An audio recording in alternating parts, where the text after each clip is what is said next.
As we begin to debate this whole piece of hip hop, there are many in this room who know absolutely nothing about hip hop. But hip hop, whether we like it or not, is the most powerful and far-reaching subculture existing in the world today. Look at post-civil rights America in urban New York, Brooklyn and the Bronx, where there was a man by the name of Kool Herc. Kool Herc was a DJ who had come from Jamaica and moved to Queens with his family and decided that he wanted to change how parties were done. And so as opposed to allowing one record to spin, and then when it was over, put another record on, and then when that was over, put another record on, and then when that was over, put another record on, he said, let me find a way to put two turntables together, plug them in so I can mix them, and then when people start to get tired of one song, I'll mix another song in. That was the birth of hip-hop. People in these communities hooking turntables up to light posts in the streets to be able to change what the party felt like. But the social and political realities of what happened within hip-hop was that these were young people existing in a post-civil rights environment where their parents had gained access to public accommodations and had been able to go to schools they couldn't go to and go into workplaces they couldn't go to and live in communities that they couldn't go to. But the economic benefits of access to these public accommodations had not reached this generation of young people, and thus they continued to be disenfranchised. But not only were they disenfranchised, they were disconnected from the institutions that personified civil rights. Thus they had no voice. And hip-hop became that voice. It became the voice of music. And while Kool Herc was the one that created the terminology hip-hop, there was a guy by the name of African Bambaataa. African Bambaataa had been the leader of the Black Spades gang. It was one of the largest gangs in New York at the time. And he decided that the gang violence that was taking place within local clubs and communities had gotten too much.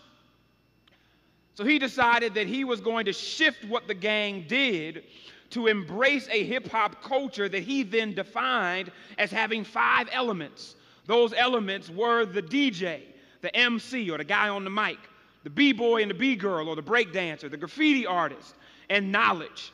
And he felt like by pulling these things together, they had a way of shifting and changing the social and political dynamics that were taking place within urban America.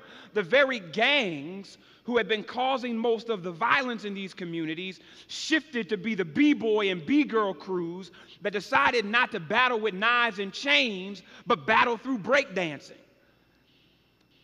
The MC at that point, for those of you that understand hip-hop, was nothing but the guy who introduced the DJ, because it was all about the music. What happened at that point was there began to be a very slow evolution of this culture for people like the Sugar Hill Gang that talked just about party and have a good time, or the Message that said, don't push me because I'm close to the edge. I'm trying not to lose my head. So there was not just this party atmosphere, but there was the ability to use this art form as a voice of the frustrated and the disenfranchised and those that were confused and disconnected from institutions, whether it be the church or whether it be the NAACP or whether it be any number of other social or political organizations that they did not feel like in any way, shape, or form represented them.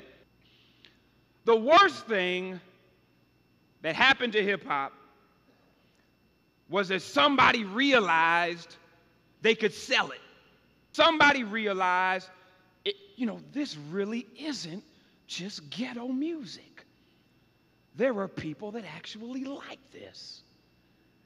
And if we package it and put it out there, people will actually buy it. Why this destroyed hip-hop is because it no longer became a voice of integrity for those who were disenfranchised.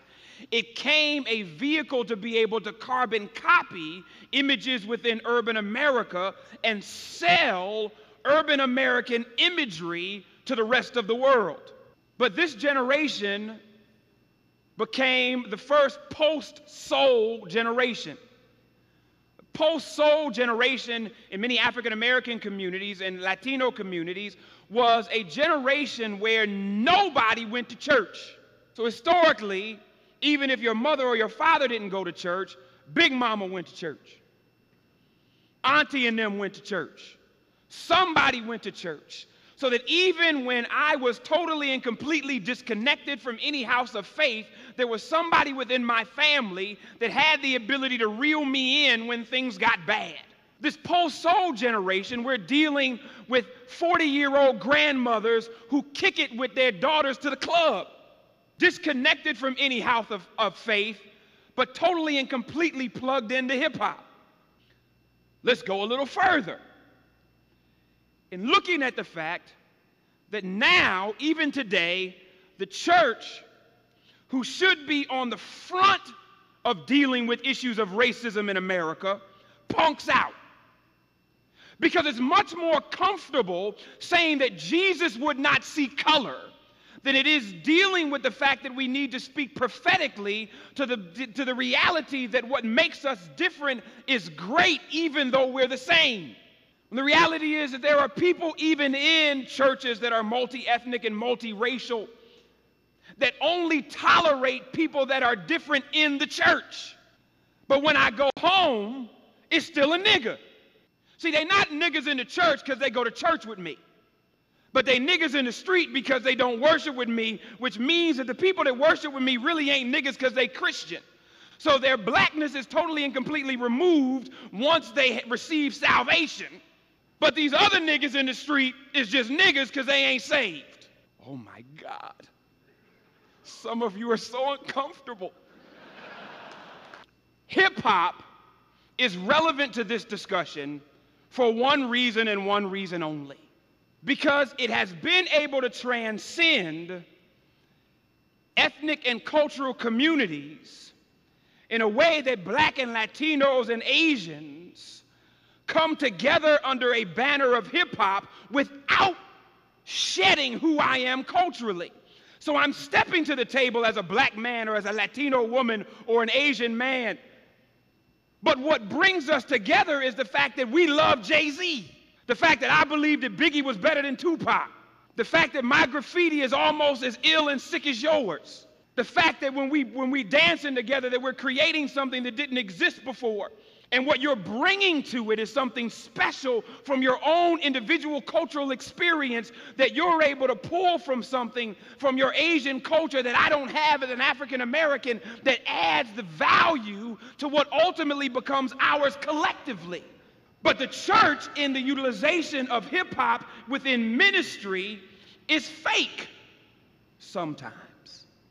Too often urban ministry is nothing more but suburban ministry in blackface, where we have these humongous suburban churches that have created these incredibly sophisticated curriculums that, as opposed to dealing with the nuances of what people are dealing with within urban communities, they just slap an Asian person or a Black person or somebody that looks broke on the cover of the book with some graffiti in the background, and then everything is all good. But the reality is, hip-hop is nothing but a language.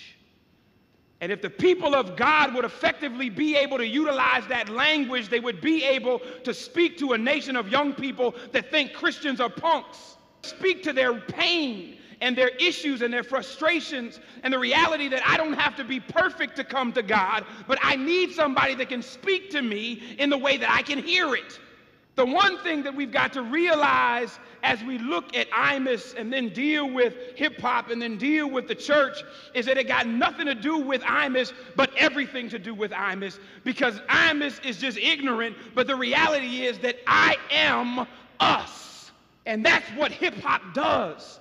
It says remove the pretext, remove the foolishness, remove the fakeness, because I am us. Utilize hip-hop in a way that uses the gospel to speak with integrity to a lost generation, and they will respond not because you say so, but because I am us.